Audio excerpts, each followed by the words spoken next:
নমস্কার বন্ধুরা, আমি পূজা চলে এসেছি আপনাদের সামনে আজকের আমার দুপুরের লাঞ্চের মেনুগুলো নিয়ে। চলুন, প্রথমে রান্না করছি পার্শে মাছটা, সেই জন্যই কড়াইটা বসিয়ে দিয়েছি। এবার তেল দিয়ে তার মধ্যে মাছগুলো ভেজে নিচ্ছি, প্রথমেই লবণ হলুদ দিয়ে। এই দেখুন মাছগুলো ভাজা হয়ে গেছে, এবার তুলে নিয়েছি। এবার ওই তেলের ভিতরেই কালো জিরে ফোড়ন দিয়ে দেব।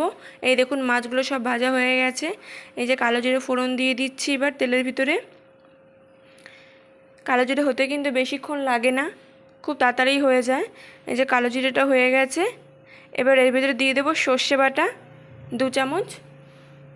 এই দেখুন সর্ষে বাটা দেওয়া হয়ে গেছে, দিয়ে দেবো লঙ্কার গুঁড়ো। এই যে লঙ্কার গুঁড়োটা দিয়ে দিয়েছি। এবার একে একে দিয়ে দেবো হলুদ লবণ দুটোই। হলুদ লবণ দিয়ে দিলাম, এবার দিয়ে দেবো হলুদ দিয়ে। সর্ষে কিন্তু বেশি ভাজতে হয় না, সেজন্য আমি এবার জল দিয়ে দিচ্ছি। এই দেখুন জলটা দিয়ে দিলাম। এই দেখুন জল দেওয়ার পরে এই যে ঝোলের জন্য যে জলটা দিয়েছিলাম সেই ঝোলটা খুব সুন্দর করে ফুটে গেছে। এবার আমি এর ভিতরে মাছগুলো দিয়ে দেবো। খুব ভালো করে ফুটে গেছে ঝোল, এবার মাছগুলো দিয়ে দিয়েছি। এটা কিন্তু পার্শে মাছ ছিল, আবারও বলে দিচ্ছি বন্ধুরা, আপনারা কিন্তু এই একই রেসিপি বাটা মাছ দিয়েও করতে পারেন। আমি আজকে পার্শে মাছ দিয়ে করে আপনাদেরকে দেখাচ্ছি। এই দেখুন আমার এই ঝোলটা কিন্তু হয়ে গেছে। এবার এই যে মাছের ঝোলটা আমি এবার নামিয়ে নেব। এই দেখুন নামিয়ে নিয়েছি, কত সুন্দর এসছে কালারটা। এবার পরের রান্নায় চলে যাচ্ছি। এখানে নিয়েছি কয়েকটা পটল, কিন্তু এই পটলগুলো সেদ্ধ করা, আর নিয়েছি রসুন আর কাঁচা লঙ্কা, এগুলো একটা মিহি পেস্ট বানিয়ে নেব। এই দেখুন কড়াই বসিয়ে দিয়েছি, আবার এবার মধ্যে তেল দিয়ে দেব। কড়াইয়ের ভিতরে তেল দিয়ে দিচ্ছি, দিয়ে দেব কালো জিরে। এটা করছি পটল বাটার রেসিপি। এই পটলগুলো কিন্তু পাকা পটল না, কাঁচা পটল দিয়েই আমি করছি। দিয়ে দিয়েছি কালো জিরে, দিয়ে দিয়েছি পেঁয়াজ কুচি। এই দেখুন পেঁয়াজটা কিন্তু খুব ভালো করে ভেজে নিয়েছি। এবার এর ভিতরে যে পেস্টটা করে রেখেছি আমি পটল বাটার, রসুন আর কাঁচা লঙ্কা দিয়ে, সেটাও দিয়ে দিলাম। এই দেখুন সমস্তটা দেওয়া হয়ে গেছে। এবার দিয়ে দিচ্ছি লবণ আর হলুদ। এই দেখুন হলুদটাও দিয়ে দিলাম। এবার এগুলো খুব ভালো করে ভাজা ভাজা করে নেব। আর এবার দিয়ে দিচ্ছি চিনি মিষ্টির জন্য। খুব ভালো করে ভেজে শুকিয়ে নিতে হবে এটা। এই দেখুন ভাজা হয়ে গেছে, পুরো শুকিয়ে গেছে আমার এই পটল বাটাটা। এবার নামিয়ে নেব, রান্নাটা হয়ে গেছে পটল বাটার রেসিপিটা। এই দেখুন নামিয়ে নিয়েছি। এবার আবারও চলে যাচ্ছি পরের রান্নায়।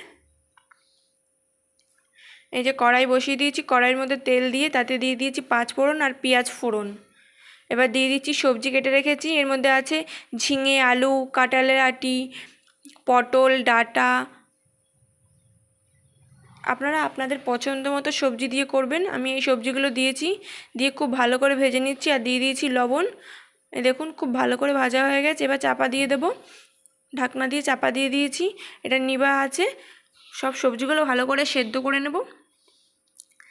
এই দেখুন ভাজা হয়ে গেছে, আমি দেখে নিয়েছি সব সবজিগুলো কিন্তু খুব ভালো করে সেদ্ধ হয়ে গেছে। এবার দিয়ে দিচ্ছি জিরে, সর্ষে আর শুকনো লঙ্কা বাটা। এই দেখুন মশলাগুলো দেওয়া হয়ে গেছে, মশলাগুলোর সাথে ভালো করে আর একটু ভেজে নেব।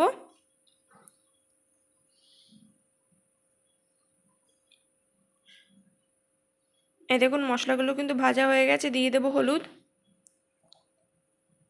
পরিমাণ মতো হলুদ দিয়ে দিয়েছি। এবার আরও একটু ভালো করে ভাজবো।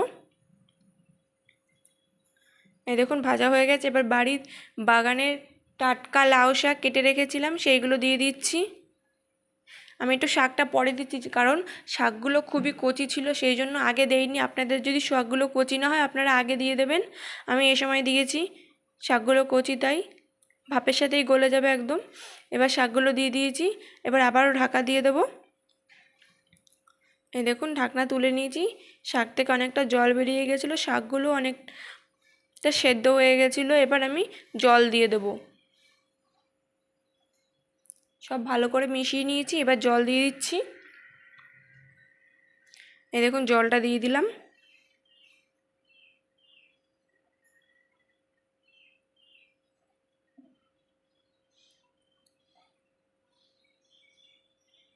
এই যে জলটা দিয়ে দিয়েছি, এবার ঢাকা দিয়ে দেবো। এই দেখুন ঢাকা তুলে নিয়েছি।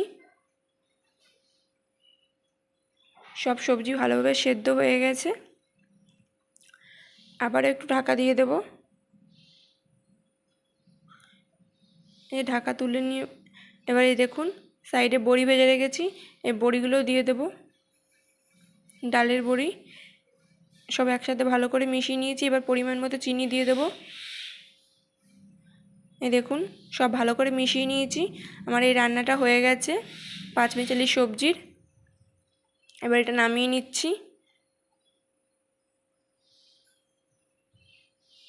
এই দেখুন নামিয়ে নিয়েছি, কত সুন্দর হয়েছে কালারটা দেখুন। আপনারা এটা রুটি দিয়েও খেতে পারেন, ভাত দিয়েও খেতে পারেন। চলে এসেছি পরের রান্নায়। আবারও কড়াই বসিয়ে দিয়েছি, কড়াইতে দিয়ে দিয়েছি তেল। এবার তেলের ভিতরে দিয়ে দেব 5 ফোড়ন আর দিয়ে দেবো পেঁয়াজ, কিন্তু পেঁয়াজটা দিয়ে আর ভাজবো না। এবার যে কুচিয়ে রেখেছিলাম পটল, এই কুচানো পটলগুলো দিয়ে দিয়েছি আর পটলের ভিতরে লবণও দিয়ে দেবো। দিয়ে এটাকে ঢাকা দিয়ে খুব ভালো করে ভেজে নিতে হবে। পটলে কিন্তু কোনো জল দেওয়া যাবে না।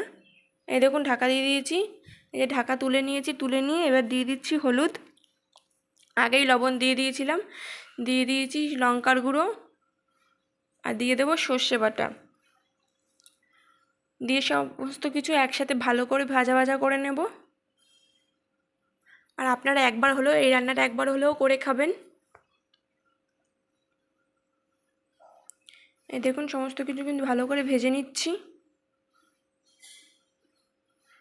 এই দেখুন পুরো তেল ছেড়ে গেছে রান্নার থেকে। এবার সামান্য হাফ কাপ মতো আমি জল দিয়ে দিয়েছি। এই জলটাও শুকিয়ে নেব এবার।